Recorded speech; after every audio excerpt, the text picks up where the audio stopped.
നമസ്കാരം. സ്പീഡ് ന്യൂസിലേക്ക് സ്വാഗതം. ഗുരുവായൂരിൽ ബി.ജെ.പിയിൽ പൊട്ടിത്തെറി. സീറ്റ് തർക്കത്തെ തുടർന്ന് ജില്ലാ കമ്മിറ്റി അംഗം കെ സുമേഷ് കുമാർ പാർട്ടി വിട്ടു. തൃശൂരിൽ യു.ഡി.എഫ് സ്ഥാനാർത്ഥിയുടെ തെരഞ്ഞെടുപ്പ് കമ്മിറ്റി ഓഫീസിന് നേരെ ആക്രമണം. കോർപ്പറേഷൻ മിഷൻ കോട്ടയം സ്ഥാനാർത്ഥി ബൈജു വർഗീസിന്റെ ഓഫീസ് അടിച്ചു തകർത്തു. പോലീസ് അന്വേഷണം ആരംഭിച്ചു. റവന്യൂ ജില്ലാ സ്കൂൾ കലോത്സവം ഇരിങ്ങാലക്കുടയിൽ തുടരുന്നു. കിരീടത്തിനായി ഇഞ്ചോടിഞ്ച് പോരാട്ടം. CPI വിട്ട നഗരസഭ മുൻ വൈസ് ചെയർമാൻ അഭിലാഷ് വി ചന്ദ്രൻ ഗുരുവായൂരിൽ സ്വതന്ത്ര സ്ഥാനാർത്ഥിയെ മത്സരിക്കും. CPI സംസ്ഥാന സെക്രട്ടേറിയറ്റ് അംഗം കെ വത്സരാജനും സഹോദരൻ കെ ജ്യോതിരാജനുമെതിരെ കടുത്ത ആരോപണം ഉന്നയിച്ചാണ് അഭിലാഷ് പാർട്ടി വിട്ടത്. യറവ് പാൽ സൊസൈറ്റിക്ക് സമീപം സ്വകാര്യ ബസ്സടിച്ച് സ്കൂട്ടർ യാത്രക്കാരായ 2 പെയിന്റിംഗ് തൊഴിലാളികൾക്ക് പരിക്കേറ്റു. യറവ് സ്വദേശികളായ ചെറുവത്തൂർ വീട്ടിൽ അനീഷ, തെക്കൂട്ട് വീട്ടിൽ ശ്രീകുമാർ എന്നിവർക്കാണ് പരിക്കേറ്റത്. എക്കോസ് ഓഫ് ഇന്ദിരാഗാന്ധി എന്ന പേരിൽ ഇന്ദിരാഗാന്ധിയുടെ പ്രസംഗങ്ങൾ അവതരിപ്പിച്ച് best of India world record ലഭിച്ച Thrissur sacred heart convent girls higher secondary സ്കൂളിലെ റെക്കോർഡ് പ്രകടനത്തിൽ പങ്കെടുത്ത കുട്ടികൾക്കുള്ള സർട്ടിഫിക്കറ്റ് വിതരണം ചെയ്തു. തൃശൂർ ജില്ലാ വിദ്യാഭ്യാസ ഓഫീസർ രോഹിത് നന്ദകുമാർ വിതരണോദ്ഘാടനം നിർവഹിച്ചു. സ്ഥാനാർത്ഥി നിർണയത്തെ ചൊല്ലി എറിയാട് CPIയിൽ ഭിന്നത രൂക്ഷം. ഇതേ തുടർന്ന് local committee secretary Shahid Abdullah രാജിവെച്ചു. മതിലകം ബ്ലോക്ക് പഞ്ചായത്തിലെ അത്താണി ഡിവിഷൻ തെരഞ്ഞെടുപ്പിൽ CPI സ്ഥാനാർത്ഥിയെ നിർണയിച്ചുള്ള അഭിപ്രായ ഭിന്നതയാണ് രാജിക്കിടയാക്കിയത്. തദ്ദേശ തെരഞ്ഞെടുപ്പിലേക്കുള്ള തെക്കുംകര മണ്ഡലത്തിലെ UDF സ്ഥാനാർത്ഥികളെ പ്രഖ്യാപിച്ചു. യോഗം DCC general secretary Jijo Kurian ഉദ്ഘാടനം ചെയ്തു. സംസ്ഥാനത്ത് തദ്ദേശ തെരഞ്ഞെടുപ്പിന്റെ പശ്ചാത്തലത്തിൽ വോട്ടെടുപ്പ് നടക്കുന്ന അതത് ജില്ലകളിൽ പൊതു അവധി പ്രഖ്യാപിച്ചു. 2 ഘട്ടമായാണ് വോട്ടെടുപ്പ് നടക്കുന്നത്. ഡിസംബർ 9-നും 11-നുമാണ് പൊതു അവധി. LDF കൊടകര പഞ്ചായത്ത് തെരഞ്ഞെടുപ്പ് കൺവെൻഷൻ CPM ജില്ലാ കമ്മിറ്റി അംഗം TA രാമകൃഷ്ണൻ ഉദ്ഘാടനം ചെയ്തു. CPI local committee secretary KV Surendran അധ്യക്ഷത വഹിച്ചു. ജില്ലാ കോൺഗ്രസ് കമ്മിറ്റിയുടെ ആഭിമുഖ്യത്തിൽ മുൻ പ്രധാനമന്ത്രി ഇന്ദിരാഗാന്ധിയുടെ 108ാം ജന്മദിനം ആഘോഷിച്ചു.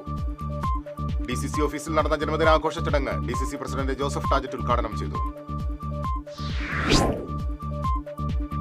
36ാമത് റവന്യൂ ജില്ലാ കലോത്സവത്തിലെ സ്വാഗതഗാനം ശ്രദ്ധേയമായി. നടവരമ്പ് സ്കൂളിലെ ഇംഗ്ലീഷ് അധ്യാപിക രാധിക സനോജാണ് ഗാനരചന നിർവഹിച്ചത്. റവന്യൂ ജില്ലാ കലോത്സവത്തിൽ സുരക്ഷാ ക്രമീകരണങ്ങളുടെ ഭാഗമായി ഡോഗ് സ്ക്വാഡും ബോംബ് സ്ക്വാഡും പരിശോധന നടത്തി. റൂറൽ പോലീസിന്റെ നേതൃത്വത്തിൽ KL9ന്റെ ഡോഗ് മാക്സിയാണ് വേദികളിലും പരിസര പ്രദേശങ്ങളിലും പരിശോധന നടത്തിയത്. റവന്യൂ ജില്ലാ കലോത്സവത്തിൽ മീഡിയ ഹബ്ബ് പ്രവർത്തനം ആരംഭിച്ചു. പ്രധാന വേദിയായ ടൗൺ ഹാളിലാണ് മീഡിയ ഹബ്ബ് ഒരുക്കിയിട്ടുള്ളത്. പുനർജനി സ്ഥാപകൻ ഡോക്ടർ ജോൺസ് കെ മംഗലം അനുസ്മരണ ദിനവും സ്മൃതി പുരസ്കാര വിതരണവും ഈ മാസം 25-ന് നടക്കും. പൂമല പുനർജനിയിൽ നടക്കുന്ന ചടങ്ങിൽ ഡോക്ടർ ഷിജോയ് P. കുഞ്ഞുമോൻ, സൈക്കോളജിസ്റ്റുമാരായ പ്രസാദ് അമോർ എന്നിവരെ ആദരിക്കും. സായ് നികേതൻ വാർഷികം ശനിയാഴ്ച നടക്കും. തൃശൂർ പാറമേക്കാവ് അഗ്രശാലയിൽ നടക്കുന്ന വാർഷികാഘോഷം ഹൈക്കോടതി ജസ്റ്റിസ് VM ശ്യാംകുമാർ ഉദ്ഘാടനം ചെയ്യും. Kerala health club organisation and charitable ട്രസ്റ്റിന്റെ നേതൃത്വത്തിൽ ലഹരിക്കെതിരെ രാസവിരുദ്ധ റാലി സംഘടിപ്പിക്കും. 23-ന് വൈകിട്ട് 4-ന് സ്വരാജ് റൗണ്ടിൽ assistant excise commissioner AR Nikesh Kumar flag off ചെയ്യും. പ്ലാസ്റ്റിക്കിനെതിരായ സന്ദേശവുമായി തൃശൂർ ഗവൺമെന്റ് മോഡൽ ഗേൾസ് ഹൈസ്കൂളിലെ സീഡ് ക്ലബിന്റെ നേതൃത്വത്തിൽ ഫ്ലാഷ് മോബ് അവതരിപ്പിച്ചു. ഹൈസ്കൂൾ വിഭാഗം പ്രധാന അധ്യാപിക KP ബിന്ദു അധ്യക്ഷത വഹിച്ചു. കുന്നംകുളം കക്കാട് ശ്രീ മഹാഗണപതി ക്ഷേത്രത്തിലെ അയ്യപ്പൻ വിളക്ക് വെള്ളിയാഴ്ച നടക്കും. ഇതിന്റെ ഭാഗമായി അന്നദാനത്തിലേക്കുള്ള കലവറ നിറയ്ക്കൽ ചടങ്ങ് നടന്നു. ഗുരുവായൂർ ദേവസ്വം ശ്രീ ബലരാമ ക്ഷേത്രത്തിൽ ക്ഷേമസമിതിയുടെ നേതൃത്വത്തിൽ എല്ലാ ബുധനാഴ്ചയും ക്ഷേത്രത്തിലെത്തുന്ന ഭക്തജനങ്ങൾക്ക് പ്രഭാത ഭക്ഷണം നൽകുന്നതിന്റെ ഉദ്ഘാടനം ഗുരുവായൂർ ദേവസ്വം അഡ്മിനിസ്ട്രേറ്റർ OB അരുൺകുമാർ നിർവഹിച്ചു. പ്രശസ്ത സംഗീത സംവിധായകനും ഗായകനുമായ വിദ്യാധരൻ മാസ്റ്റർ വിശിഷ്ടാതിഥിയായി. YMCA പാവർട്ടിയുടെ നേതൃത്വത്തിലുള്ള അഖില കേരള ബാലചിത്രരചനാ മത്സരം 22-ന് പാവർട്ടി സെന്റ് ജോസഫ് LP സ്കൂളിൽ നടക്കും. നഴ്സറി ക്ലാസ് മുതൽ 15 വയസ്സ് വരെയുള്ള കുട്ടികൾക്ക് മത്സരത്തിൽ പങ്കെടുക്കാം. ചെമ്പൈ സംഗീതോത്സവം മേൽപ്പത്തൂർ ഓഡിറ്റോറിയത്തിൽ തുടരുന്നു. 3 ദിവസം പിന്നിട്ടപ്പോൾ 500ഓളം പേർ സംഗീതാർച്ചന നടത്തി. തോളൂർ മണ്ഡലം കോൺഗ്രസ് കമ്മിറ്റിയുടെ നേതൃത്വത്തിൽ മുൻ മണ്ഡലം പ്രസിഡന്റ് CK ലോറൻസിന്റെ 3ാം ചരമവാർഷിക ദിനം ആചരിച്ചു.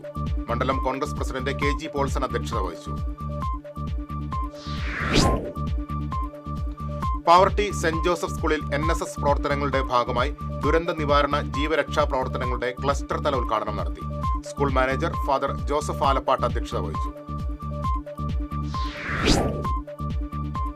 ഗുരുവായൂർ ക്ഷേത്രനടയിലെ സ്വകാര്യ ലോഡ്ജിൽ നിന്ന് മരപ്പട്ടിയെ പിടികൂടി. Civil defence volunteer Prabeesh Guruvayur പിടികൂടിയ മരപ്പട്ടിയെ വനം വകുപ്പിന് കൈമാറി.